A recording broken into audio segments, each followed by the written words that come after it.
Eric, we hear it all the time. We They're see too it complicated. all the time that hybrid annuities or fixed index annuities are too complicated. There's too many moving parts. How can you explain these things to me? That doesn't make sense. There's too much. Well, there has to be something to this because everywhere you look, that is one of the most prominent things that are written about annuities in general. I mean, I don't care if it's a variable. Sometimes they say immediate annuities are simple, and they are in general, but there's a lot of different parts to an immediate annuity. Oh, no, they're simple. They're immediate gratification. I give you this much, you send me a check for this much. Okay, so if these are too complicated, why should somebody even consider getting one? Well, there's the guarantee aspect. Right, that might have something to do with it. Well, maybe a contractual guarantee would be a good thing. So I think that might be one of the reasons why these have become so popular. You think? Oh, folks,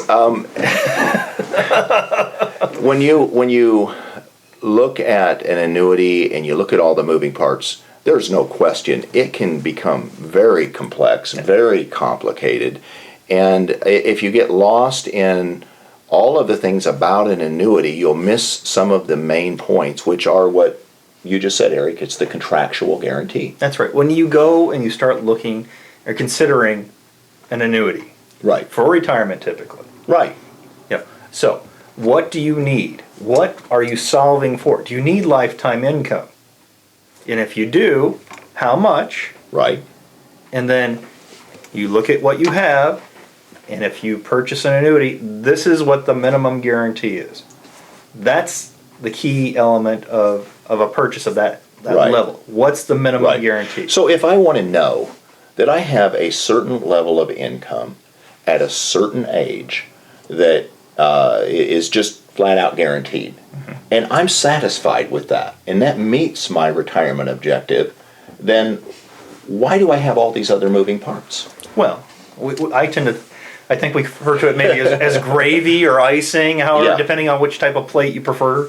Well, that's what we talk to our clients about, is that if we can, first of all, make sure that we've met your objectives and that you are satisfied, and that is absolutely ironclad guaranteed, then anything we can get that comes with the moving parts is extra. That's right. So, and that's what you have to understand. Working backwards, I think, is the best way to look at it. It's what do you need? Is it income? Is it growth? When we look at growth, what's the guaranteed rate? Right. What's the guaranteed rate of return? Right.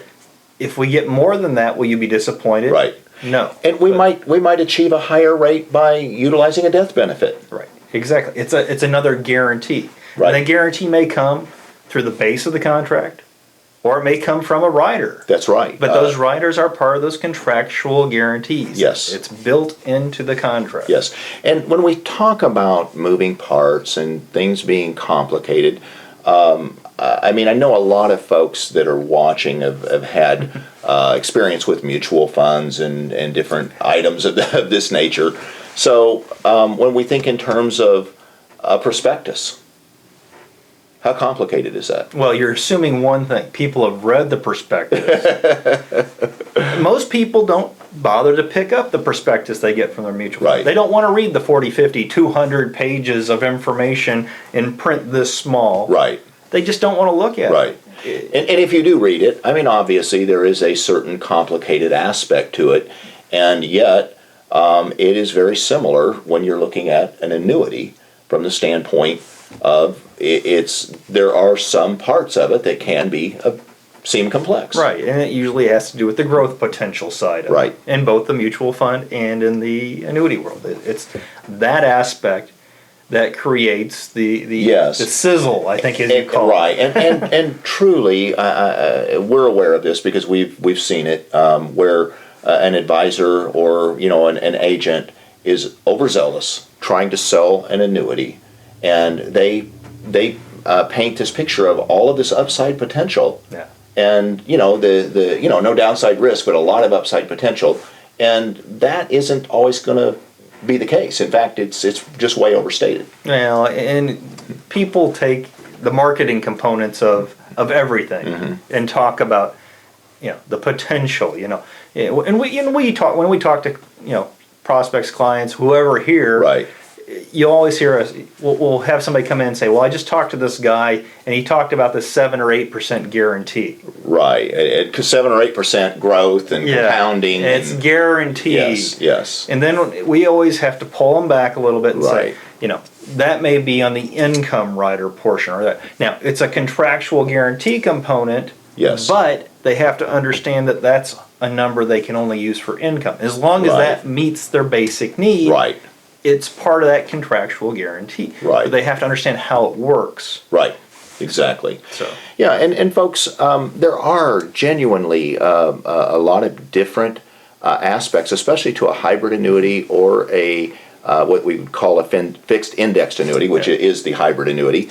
And Eric, I just thought we'd just kind of run down this list, and we'll kind of put this on the blog site. Yeah, list the moving parts here for you. And maybe we could aim for next week or something to get a little more into each moving part and how it works. And I think that would benefit most of the people we speak with. Right. Because that's what the confusing part, the complication comes from the moving parts. Right. And I would just say, folks, don't get too hung up on this because we're going to make it sound real complicated here. And the fact of the matter is that if you'll truly focus on the contractual guarantee aspect, you'll understand that these are just options that you have that can be used, and that's where you do need an advisor to help you to make some of those decisions on what might give you greater potential. Right. So all right. So what are the moving parts? You made a list because we didn't want to forget anything, and I'm sure we will forget. Well, something. and Eric's our biggest challenge will be not to actually start describing these as we go through them. We're just going to read the list because we decided it would take way too long to describe each one individually. Right. In this episode. Right. Well, I'll tell you what. Why don't you want me to just go ahead and read it? Read them. Oh, okay. Okay. We've got first of all the annual point-to-point with a cap. There's an annual point-to-point with an average where the index is again averaged over the course of a year, and typically there will be a spread in there. He's explaining it already. He's trying to explain it. See, now your head's starting to spin, isn't it? Okay, I'll stay on track. Here I go. Okay, annual point-to-point with a monthly average, or also called monthly sum. How was that? That's very good. Annual point-to-point with a participation rate, could be 100%, could be 20. There I go.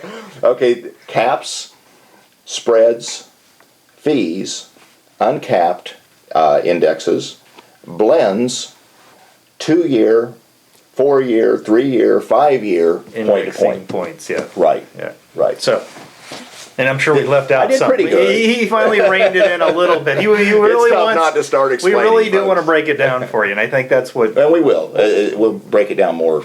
Give you a reason to come back and check the email next week. Yeah. So, appreciate you tuning in today. Thank you very much.